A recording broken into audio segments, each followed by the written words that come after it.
For years, I thought our problem was income. Turns out, the problem wasn't money, it was direction. Olivia was working. I was working. The bills were getting paid. From the outside, everything looked normal. But somehow, no matter how much we worked, it felt like we were running in place. Then one night, we did the most dangerous thing a married couple can do. We actually sat down and looked at where our money was going. Coffee, food deliveries, subscriptions, things we bought because they were on sale. The expenses that looked small in the moment, but secretly joined forces at the end of the month and attacked us. And when we added everything up, neither of us could speak for a few seconds, because there's a very specific silence married people experience. You see a number, and both of you think the exact same thing at the same time. What else could we have done with that? Olivia looked at the number first, then she looked at me, then she looked at the number again, as if the number was about to apologize. But honestly, the thing that surprised us most that night wasn't the money we lost. It was the conversation we had afterward. Because for the first time, instead of asking, "How do we stop spending this?" we asked, "How do we turn this into something else?" And the strange part is, I think the happiest person about this change was Leo. Let me tell you a story. There was a period in my life when everything looked normal. The paycheck was coming in. The bills were getting paid. Life was moving forward. But something was missing. There was no progress. And that slowly started to bother me. One day, we were sitting in the teacher's lounge. One of my close friends at school was there too, like always. Coffee in his hand, phone in front of him. He turned to me and said, "There's something weird." He paused, then laughed. "I don't understand where my money goes." Everyone at the table laughed, because everyone felt the same way. Me too. But nobody continued the conversation. Nobody said, "Maybe we're the problem," because that sentence makes people uncomfortable. That's why nobody says it, and I didn't say it either. But that day, that sentence stayed in my head. Where is my money going? That evening I came home. Like always, I was tired, but this time, it was a different kind of tired. Not physical, mental, the kind of tired that searches for answers. We ate dinner. Olivia was talking about her day, the hospital, her patients, the stress. I was listening, but really, I was thinking the same question over and over again. Where is my money going?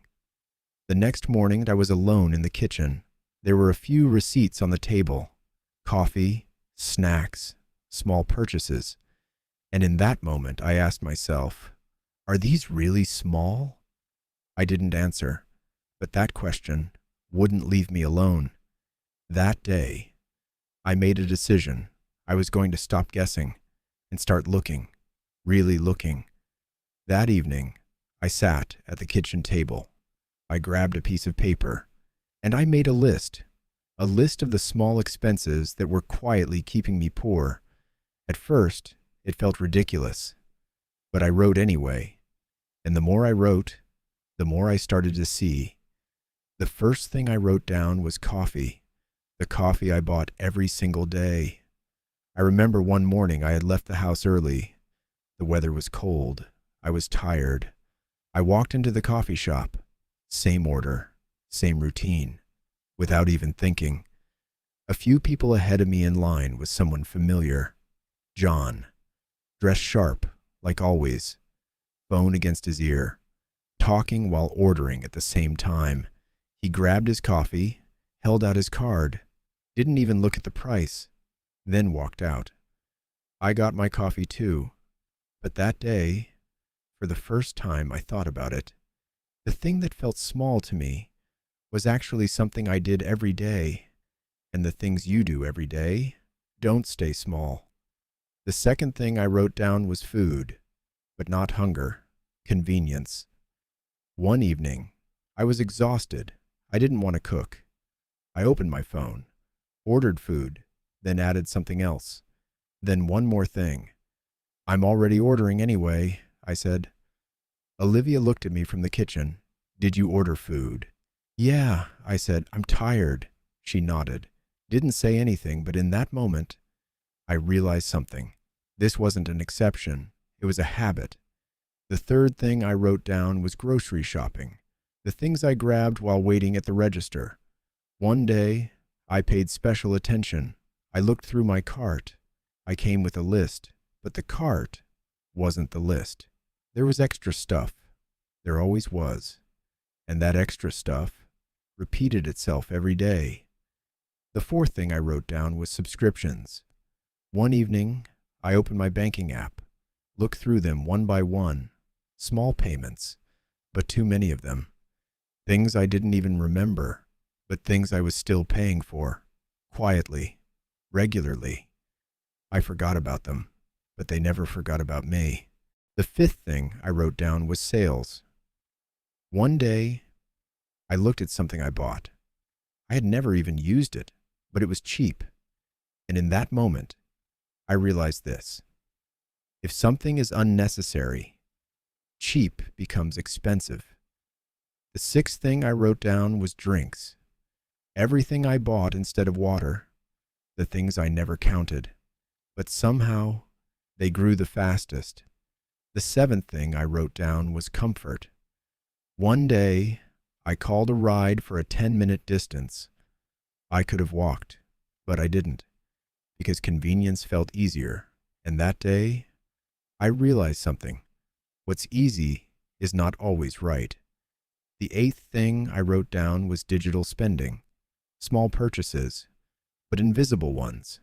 And invisible things are easier to repeat. The ninth thing I wrote down was the shipping game. Let me add one more thing, but that one thing was never just one thing. And the last thing I wrote down, the most dangerous one of all, was this sentence. I deserved it. That sentence started everything and never ended. I finished the list and stared at it for a long time, and for the first time, I couldn't lie to myself anymore. The problem wasn't big, but it was constant, and that's why it was powerful. Then, I did something. I added everything together, and in that moment, everything changed. The number was big, but the number wasn't the point. The point was this.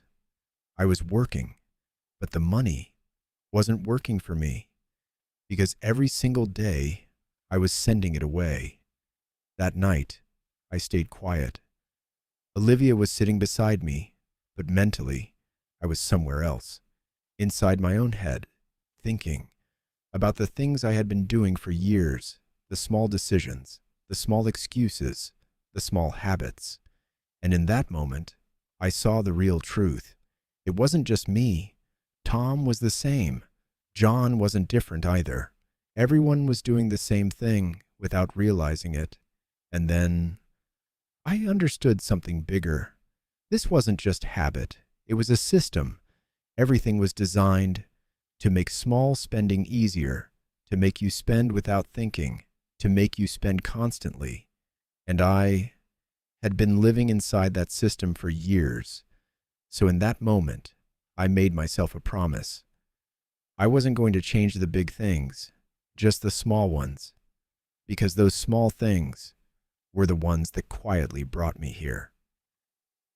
As the evening went on, the house became quieter. Leo was in his room doing homework. Olivia was in the kitchen beside me, and I was still sitting there, looking at the paper, looking at the things I wrote down, small things, but they didn't feel small anymore. Olivia turned toward me. Is something wrong? She asked. I realized something. What did you realize? I turned the paper toward her. There were numbers on it, small notes, totals written beside them. Olivia looked at the paper, then looked back at me. What's this?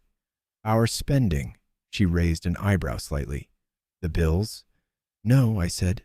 The things we do without realizing. She stayed quiet for a moment, then started reading the list. Coffee, food delivery, subscriptions. At one point, she laughed softly.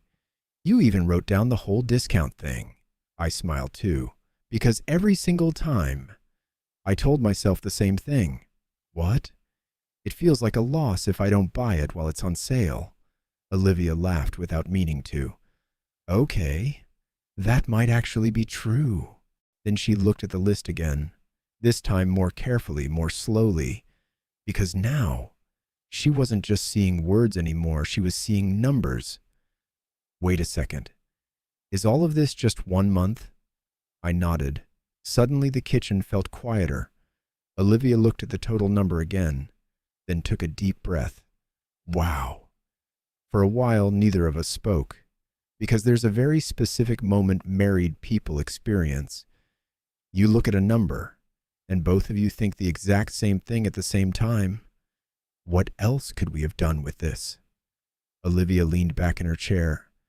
If I add my own spending too. She paused for a second, then shook her head. Okay. This number is going to get even scarier. We both laughed. But underneath that laughter, there was discomfort, because for the first time, we were seeing how something small could slowly turn into something huge. Then Olivia looked at me. So what are we going to do?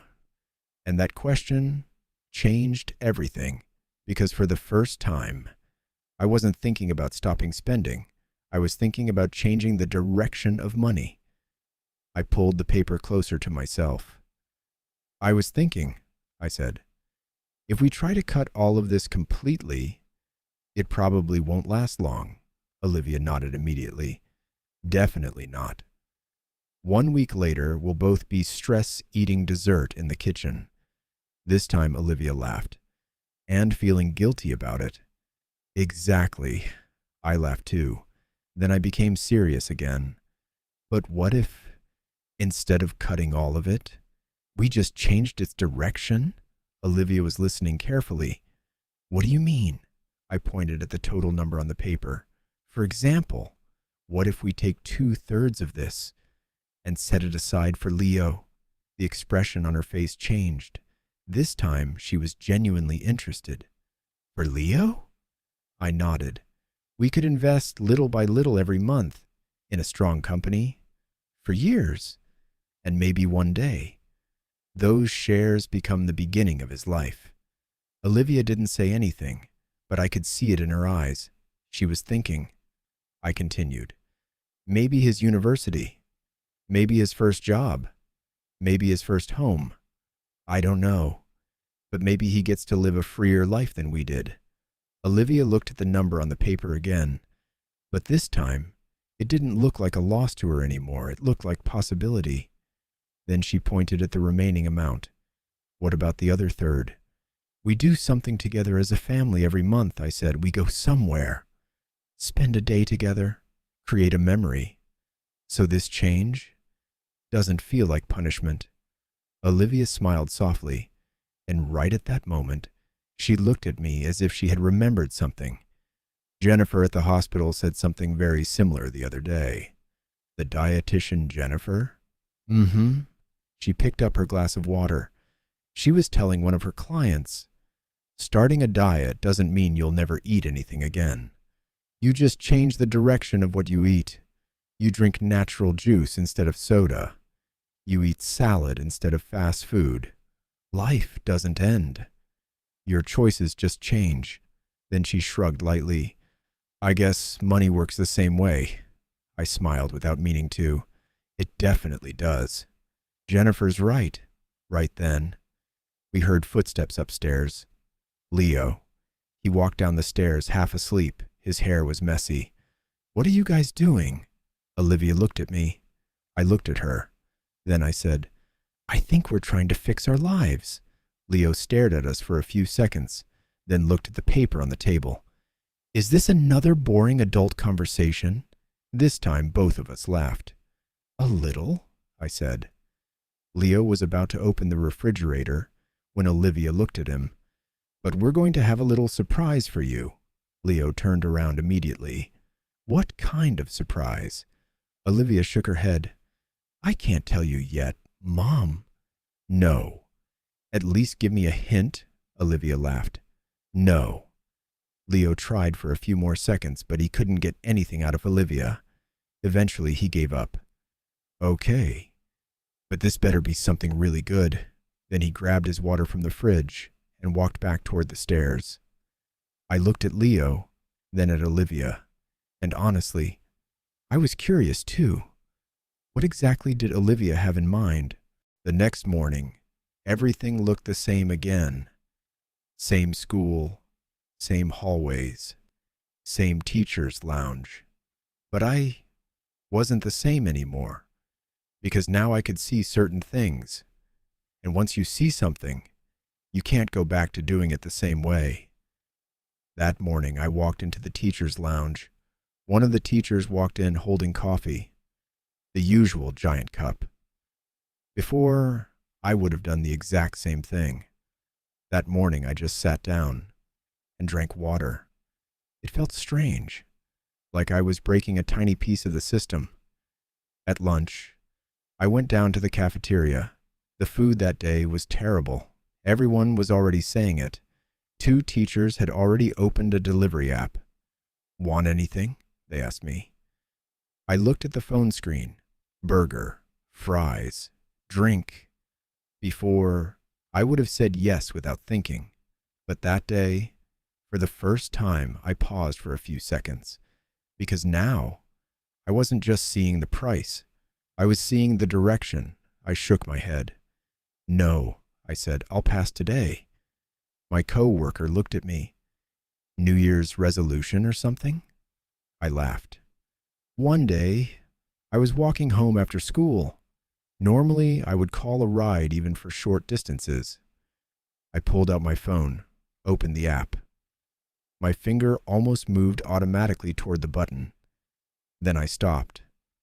I stared at the screen for a few seconds, then put the phone back in my pocket. I can walk, I told myself, and I started walking. The first few minutes felt strange, like I was playing the game wrong, because for years, my brain had been trained to think like this. If you're tired, choose the easy option. But I kept walking, and at some point, I realized something. For the first time in years, I wasn't in a hurry. I looked around me. The lights inside people's homes, kids riding bicycles, people walking their dogs, an old couple sitting on their porch talking to each other. And while walking, I realized something. Maybe for years, I hadn't just been consuming my money too quickly. Maybe I had been consuming life itself too quickly too. One evening, I picked up my phone while sitting on the couch. Before, I would have mindlessly jumped between apps. But that night, I did something different. I looked at my subscriptions, and honestly, I'd forgotten some of them were even still active. Platforms where I never finished the shows. Apps I opened maybe once a month. Things I kept because maybe I'll need them someday. They look small, but together, they quietly kept taking money from me. I stared at the screen for a while. Then I canceled the first subscription. It felt strange, like I was finally turning off tiny faucets that had been leaking for years. And for the first time, I realized this. Some things in your life don't stay because they help you. They stay because you stop noticing them. Days started to pass, and the interesting thing was this. It didn't feel like some huge transformation. It just felt like small pauses. Pausing before buying coffee. Pausing before adding something to the cart. Pausing before saying, whatever, it's fine. But those tiny pauses created a feeling of control in my life for the first time. That week, Olivia had a few night shifts at the hospital. Before the second I walked into the house, I'd open my phone and order food. Just for today, that was my classic sentence, but that night, I walked into the kitchen, opened the refrigerator, stared inside for a long time, then actually cooked something. Was it bad? A little. Leo honestly said, I think we should have waited for Mom. He was right. For a week, Olivia and I started making the same joke to each other. How's the diet going? I laughed. Today, I defeated the coffee lobby. Sometimes Olivia texted me too. I fought the brownie at the hospital cafeteria. But there was still one thing I couldn't figure out. Olivia's surprise. One evening in the kitchen, I asked her again, "Okay, tell me already." Olivia smiled. "No." "You're not even going to tell me?" "No. I'm basically the finance director of this operation." Olivia burst out laughing. "That's exactly why I'm not telling you." We both started laughing. Then, Friday evening arrived. Olivia came home earlier than I expected. There was a small envelope in her hand. Leo was sitting in the living room. Olivia handed the envelope to him. "I think we can finally tell you now." Leo opened the paper. For a few seconds, he didn't say anything. Then his eyes widened. "Wait a second." He looked at us, then back at the paper. "Is this real?" I smiled and nodded. About 2 hours later, the three of us were walking through the arena entrance. Lights, crowds, music, jerseys everywhere. Leo kept turning his head from side to side, trying to see everything at once, and in that moment, I realized something. Before, money used to disappear silently. Now, it was turning into life. When we sat down in our seats, the players were warming up on the court. For a few seconds, Leo didn't say anything. He just stared at the floor, then slowly turned toward me. "This is way better than watching it on TV." I laughed. "Yeah, real life usually is." The game started. Leo was shouting. Olivia was laughing. And I paused for a moment and looked at both of them. And in that moment, I thought, maybe wealth wasn't just about earning more money. Maybe wealth was being able to direct your money toward the things that truly make you happy.